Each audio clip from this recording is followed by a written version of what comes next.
Ich begrüße euch zum neuen Video. Über mein LED habe ich schon sehr viel berichtet. Der Toro E-Flex ist auch ganz neu.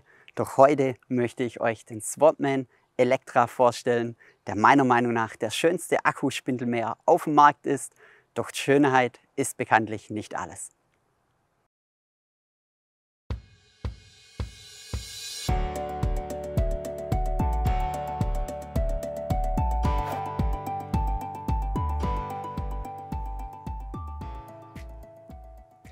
Bevor dieses Video startet, möchte ich euch noch kurz sagen, das Swatman wurde mir nicht zur Verfügung gestellt, den haben wir uns selber besorgt und alles, was ich hier erzähle, ist meine persönliche Meinung auf meinem Rasen in Verbindung mit diesem Swatman und einem weiteren. Ihr werdet auch noch einen silbernen Swatman im Video sehen. Das liegt einfach daran, wir wollten vermeiden, dass es sich um ein Montagsmodell bzw. um eine Ausnahme handelt. Und jetzt geht's los. Viel Spaß!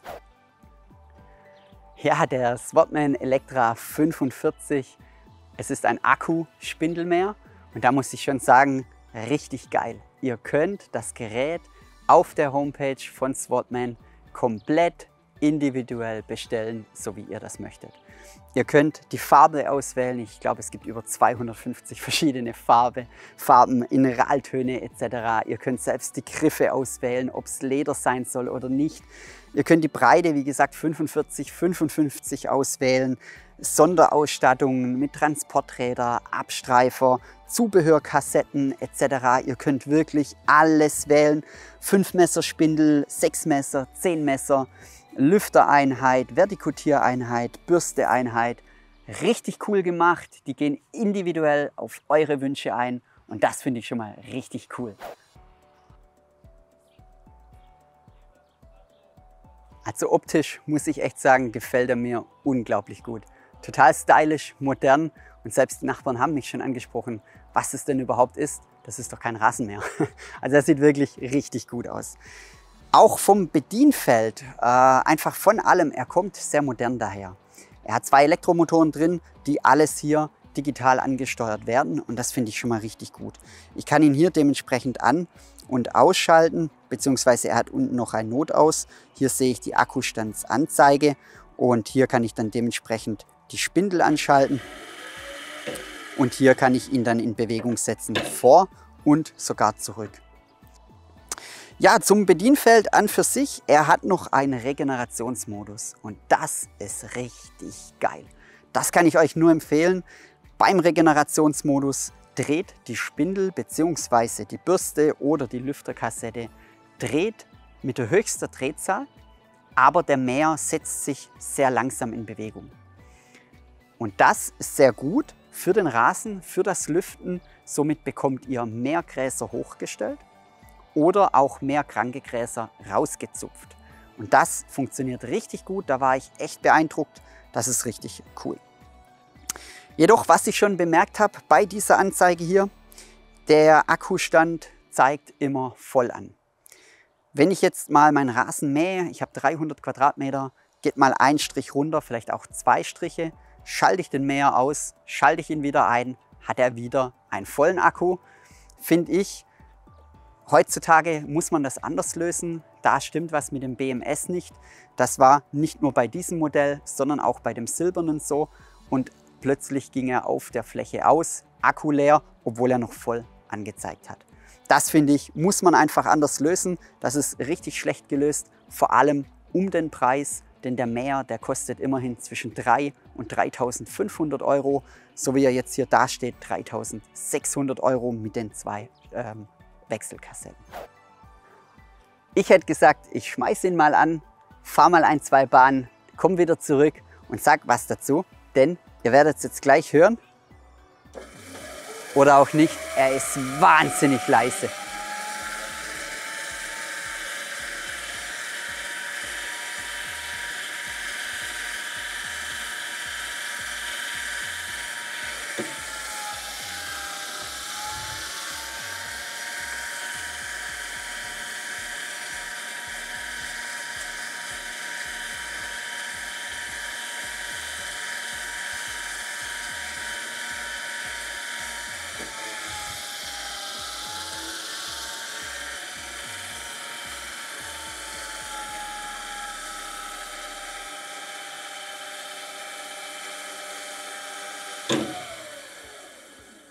Ihr habt es gesehen, er kann seine Fahrgeschwindigkeit reduzieren. Ihr habt hier ein Plus und Minus und das finde ich richtig cool. Er kann sehr langsam fahren, fast schon zu langsam, aber auch richtig schnell, sodass man eigentlich fast hinterher rennen muss. Und das finde ich echt richtig gut. Da merkt man einfach, dass das Ganze digital gesteuert ist und das ist ein großer Pluspunkt. So, kommen wir mal zum Fangkorb. Der Fangkorb, muss ich sagen, er ist komplett aus Stahlblech.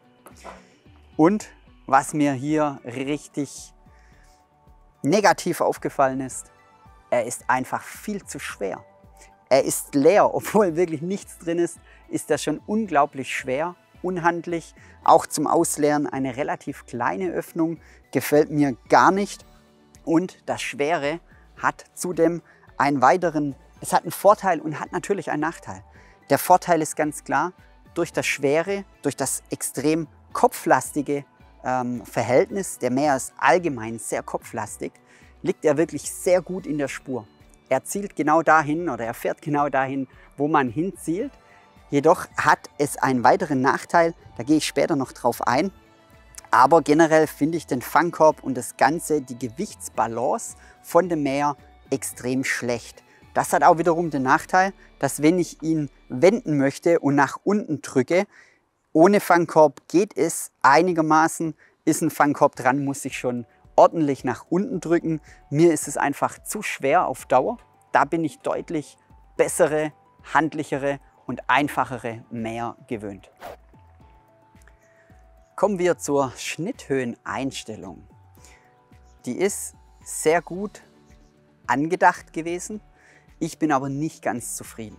Denn zum einen, man muss hier den Schnellspanner lösen und zum anderen auf der anderen Seite noch eine Konterschraube lösen. Dann kann ich es verstellen.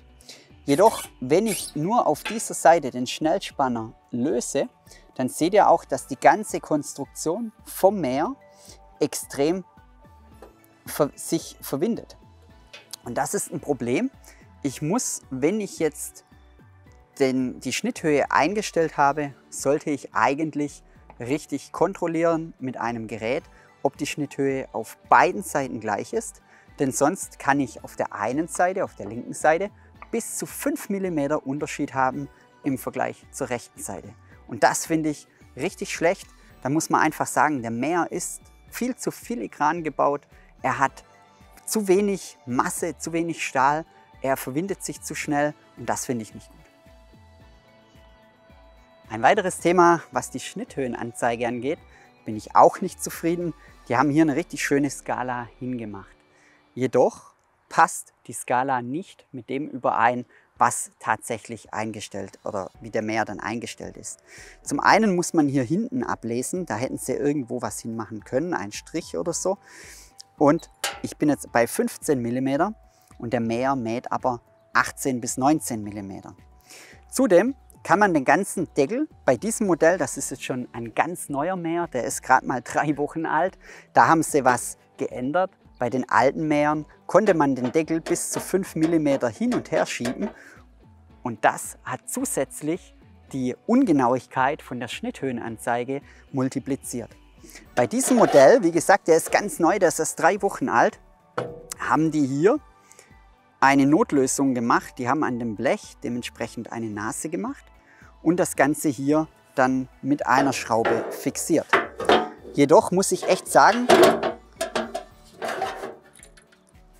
wenn die Schraube dran ist, kann ich trotzdem noch 2 bis 3 mm, das Ganze kann sich verwinden und das finde ich wirklich nicht so ideal gelöst.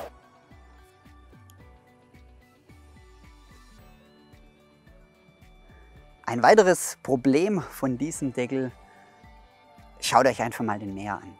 Der Mäher ist viel zu tief. Es wurde viel zu sehr auf das Design Wert gelegt, damit er tiefer gelegt aussieht. Aber das hat den Nachteil, dass der Deckel jetzt schon nach 3 Wochen extrem zerkratzt ist. Und das ist vor allem auch nicht gut, denn es ist alles Stahl, genauso wie hier im Fangkorb. Das kann alles anfangen zu rosten und dadurch macht es auch nicht nur auf Dauer Probleme, sondern dadurch, dass der Deckel immer auf dem Gras schleift, habt ihr auch nicht so schöne Streifen. Die Streifen, ihr fahrt einmal in diese Richtung und wenn ihr zurückkommt, stellt ihr das Gras wieder leicht auf und somit habt ihr immer einen breiteren und einen etwas schmaleren Streifen. Stört mich brutal. Da wurde zu viel Wert auf Design gelegt, zu wenig auf die Praxis und somit finde ich das Ganze nicht so gut. Wenn er gleich weg ist, schauen wir uns mal die Konstruktion hier an.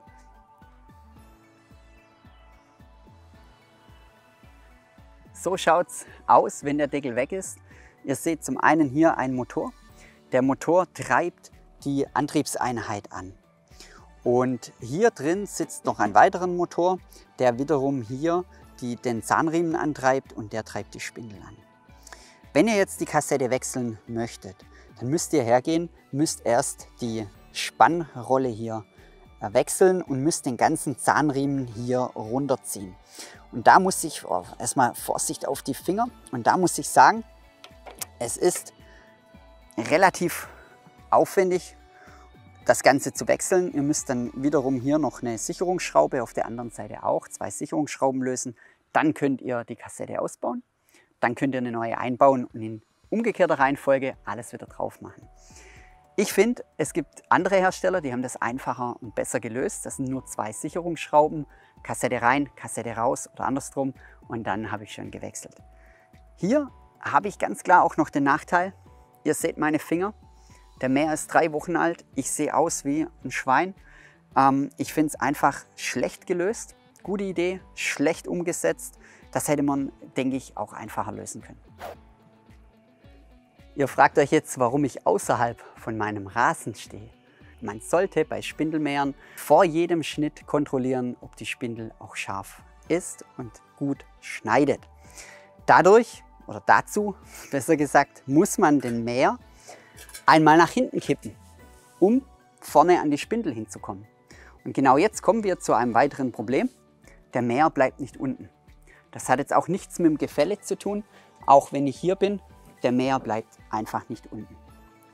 Und dazu muss man jedes Mal hier hinten ein Gewicht drauflegen, damit der Mäher unten bleibt. Muss ich sagen, das ist auch ein Riesennachteil, weil der Mäher so kopflastig ist. Er ist einfach schlecht ausbalanciert. Jetzt werden sich viele fragen, tja, das liegt doch an den Transporträdern. Denn er hat ja hier diese Transporträder, damit ich ihn über diese Pflaster oder generell über jedes Hartgestein drüber fahren kann, kann man hier optional solche Transporträder wählen. Da muss ich sagen, hätte Swordman den Mäher stabiler, fester gebaut mit einer besseren Materialauswahl, dann wären diese Transporträder gar nicht nötig gewesen, denn die Walze hier hinten, die ist so weich, das ist Edelstahl. Und wie gesagt, der Mäher ist ganz neu, der gehört mir nicht, sonst hätte ich es euch auch mal gezeigt. Der hat jetzt noch keine Delle, denn der Besitzer, der achtet penibelst darauf. Aber ihr hört es schon, es hört sich sehr dünn an, das Blech. Es ist viel zu dünn. Es reicht eigentlich, es muss nicht mal ein Stein sein, es reicht auch schon ein Ast. Und ihr habt sofort eine Delle drin. Wenn ihr jetzt sagt, okay, dann nehme ich halt keine Transporträder, ich habe überall, vielleicht legen Teppich aus, wie auch immer, da muss ich sagen, funktioniert es trotzdem nicht. Denn wenn diese Transporträder weg sind, dann hat der Mäher hier hinten so eine bescheuerte Kante. Diese Kante hier, die ist so bescheuert gelöst, dass ihr den Mäher auf dem Asphalt auch nicht nach unten drücken könnt. Der Mäher kippt trotzdem wieder nach vorne. Zudem habt ihr dann auch das Problem, dass hier ja auch alles wieder Stahl ist und der Lack beschädigt wird und somit der ganze Mäher wieder anfängt zu rosten. Finde ich persönlich schlecht gelöst. Wie gesagt, bessere Materialauswahl hätte man viel besser lösen können. Transporträder weglassen, Thema erledigt. Jetzt werdet ihr euch fragen, wieso ich da nicht einfach auf den Rasen gehe. Warum muss ich ihn denn immer hier rausschieben? Das zeige ich euch, denn ich habe auch das Problem, wenn ich ihn jetzt auf den Rasen fahre und ich ihn kippe, dann drückt er durch sein hohes Gewicht von 50 Kilo mir hier meinen Rasen kaputt bzw. macht Dellen rein. Habe ich die Transporträder nicht, ist es noch schlimmer, da diese Kante deutlich dünner ist und das Gewicht auf einer deutlich kleineren Fläche lastet. Somit bleibt euch nichts anderes übrig. Ihr müsst jedes Mal den Mäher rausfahren, müsst aufpassen, dass die Walze dementsprechend nicht den Asphalt berührt und müsst den Mäher dementsprechend so hinrichten. Dann könnt ihr erst vorne irgendwas einstellen oder kontrollieren. Was mich und wahrscheinlich auch euch interessiert, wie schaut denn der Mäher von innen aus? Ich fahre wieder rüber und dann schrauben wir ihn einfach mal auf.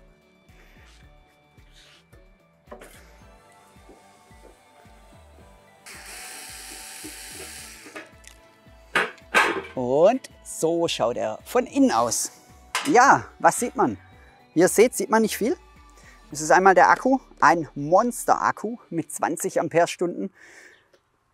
Dann habt ihr hier noch einen Motor. Der Motor treibt, wie gesagt, die Spindel an und eine Platine, die das Ganze steuert. Hier ist noch das Schaltrelais von dem Notaus und das war's. Aber wenn man den Mäher sich mal genau anschaut, fällt euch wahrscheinlich auf, dass der Mäher auf der einen Seite, in Fahrtrichtung linke Seite, deutlich schwerer sein muss als auf der rechten Seite. Deswegen habe ich ihn mal auf die Waage gestellt und sieh an, das Ergebnis ist einfach Wahnsinn. Es sind 7 Kilo Unterschied von der linken zur rechten Seite und genau das Problem kam mir auch beim Mähen bekannt vor, denn ich habe mit diesem Swordman und mit dem silbernen Swordman jeweils eine Kante reingeschnitten in meinem dichten Supina-Rasen und deswegen habe ich ihn auch aufgeschraubt, um zu schauen, ob es wirklich so ist und tatsächlich, es ist so. Er ist hier deutlich leichter als auf der linken Seite. Für mich ein ganz klarer Konstruktionsfehler. Die hätten rechts das Gewicht ausgleichen müssen. Das mache ich jetzt auch. Ich gleiche hier das Gewicht aus, mähe dann nochmals und dann ist das Ergebnis besser. Ich habe schon getestet. Die Bilder blende ich euch auch ein. Ja, sonst, was gibt es noch zu sagen? Akku, wie gesagt, fest verbaut. Ein 20 Ampere-Stunden Akku, ein Riesenteil, muss man echt sagen. Hier ist auch die BMS, das Battery Management System, mit verbaut, was wiederum meiner Meinung nach nicht gut kommuniziert mit dem oberen, was ich schon gesagt habe. Der Akku zeigt immer voll an und geht dann schlagartig aus. Finde ich total schlecht gelöst. Und zudem ist der Akku mit 24 Volt. Das bedeutet, dass beide Motoren 24 Volt Motoren sind. Und das, muss ich sagen, ist von Swordman nicht gut gewählt. Meiner Meinung nach hätte er einen 36 Volt Motor haben müssen. Zumindest, beziehungsweise beide dann, zumindest der Mähmotor, also der, wo die Spindel oder die Kassette generell antreibt, der macht Probleme beim Lüften. Der Mäher geht einfach aus. Er hat einen Überschaltschutz drin, damit der Motor nicht kaputt geht. Und beim Bürsten habe ich das auch bemerkt. Nach ca. 5 Meter geht der Mäher aus. Ich muss die Bürste und den Lüfter immer höher stellen, sodass der Effekt deutlich schlechter ist, beziehungsweise kaum noch da ist beim Bürsten. Beim Lüften ging es eigentlich nahezu fast bis auf den Boden, so wie es sein soll. Einen weiteren Punkt, wo ich persönlich etwas Bedenken habe, ist jetzt keine Kritik, sondern einfach nur Bedenken. Ihr seht vielleicht das Datenkabel, das hier von oben vom Griff runterkommt. Das Datenkabel geht direkt auf die Platine. Ohne Zwischenstecker geht es direkt in die Platine rein. Und da habe ich auf Dauer einfach Bedenken, dass das gut geht, dass die Platine das verträgt. Denn man kommt im Alltag doch immer wieder mal an das Kabel hin. Schon allein, wenn ich den Mäher lade, hier ist die Ladebuchse. Und da glaube ich einfach, dass es auf Dauer der Platine nicht gut tut. Da hätten sie einfach ein Stück Kabel, eine Entkopplung, sonst irgendwas reinmachen müssen. Was richtig cool ist, ihr habt es vielleicht schon bemerkt oder gesehen, die Spindel ist extrem nah am rechten Rand. Das bedeutet, ihr könnt relativ nah an den Rand mähen. Das ist meines Wissens nach der Spindelmäher, der am nächsten an den Rand kann. Und das ist cool, vor allem an meinem Spielturmbereich. Und das zeige ich euch mal, wie nah er ran kann.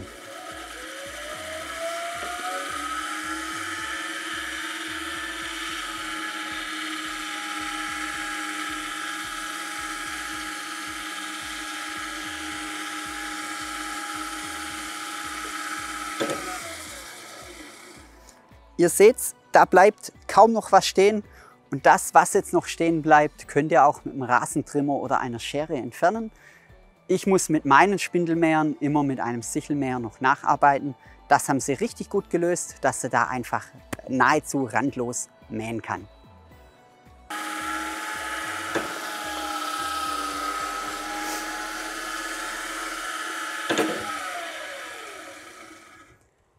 Beim Wendevorgang ist mir was aufgefallen, beziehungsweise habe ich was bemerkt, gehört. Bei diesem hier jetzt nicht ganz so stark, aber bei dem silbernen war es extrem. Jedes Mal, wenn ich den Mäher nach rechts bewegt habe und die Spindel ist gelaufen, hat man einen deutlichen Unterschied gehört von der Tonfrequenz. Irgendwas hat geschliffen. Ich habe euch gleich ein Video gemacht. Wir blenden es einfach mal ein. Überzeugt euch selber mal.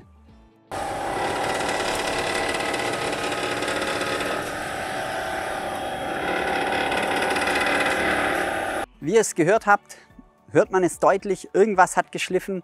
Ich konnte es nicht zuordnen. Ist es die Spindel? Ist es innen drin? Irgendwas war. Bei diesem hier hört man es auch, aber nicht ganz so extrem als bei dem silbernen. Kommen wir zu einem weiteren Punkt. Meiner Meinung nach der wichtigste Punkt, die Schnittqualität. Ich habe jetzt das Gewicht ausgeglichen, die über 7 Kilo. Dadurch habe ich keine Kante mehr drin. Und die Schnittqualität, muss ich sagen, überzeugt mich persönlich trotzdem bei weitem nicht. Denn, wie anfangs schon erwähnt, ist der Mäher viel zu kopflastig. Das bedeutet, er hat zu viel Gewicht auf der Frontrolle. Er drückt die Gräser platt, obwohl eine geriffelte Frontrolle drauf ist. Und dann kommt genau sowas dabei raus. Die querliegenden Gräser werden nicht aufgestellt. Sie werden immer länger. Je öfter ich drüber mähe, desto länger werden sie. Und ihr seht ja schon, wie hier das Gras aufgestellt werden kann. Obwohl ich jetzt erst 2 Wochen mit dem Mäher drüber mähe. Und da muss ich ehrlich sagen, das geht anders. Das bin ich anders gewohnt. Da hätte ein Kamm rein müssen, eine Bürste etc. Irgendwas, um die Gräser wieder aufzustellen. Und dadurch wirkt der ganze Rasen einfach unharmonisch geschnitten, ungleich geschnitten und mich persönlich hat es absolut nicht überzeugt. Eins muss ich schon sagen, ich habe schon sehr viele Spindelmäher getestet. Von ganz günstigen Geräten für 60 € bis hin auf Profi-Geräte, die einen guten 5-stelligen Betrag kosten. Doch ein Phänomen ist für mich unerklärlich. Der Swordman schneidet im Papiertest sehr gut. Das Papier wird super abgeschnitten, jedoch habe ich bei diesem anthrazitfarbenen sowie beim silbernfarbenen Swordman mit einer 6 und einer 10 Messerspindel jeweils das Problem gehabt, dass Stellen in meinem Rasen nicht sauber geschnitten sind. Die Grashalme sind einfach ausgefranst, abgerissen, umgeknickt. Ich konnte nicht feststellen, liegt es am nassen Gras, am trockenen Gras. Ich weiß es nicht. Ich weiß nur, dass ich dieses Phänomen bei bisher keinem einzigen Spindelmäher hatte. Kommen wir zu meinem persönlichen Fazit über den Swordman Electra.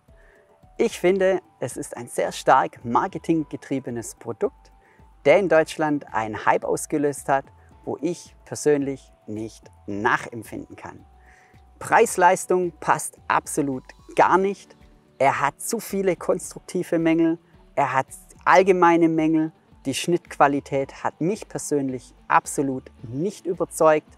Weder bei 10 mm noch bei 20 mm, weder bei einer 6 noch bei einer 10 Messerspindel. Er hat seine Vorteile, er sieht gut aus, er ist leise, Es gibt geile Bilder, wenn ihr ihn auf dem Rasen stehen habt, aber für den Alltag finde ich ihn einfach nicht gut genug.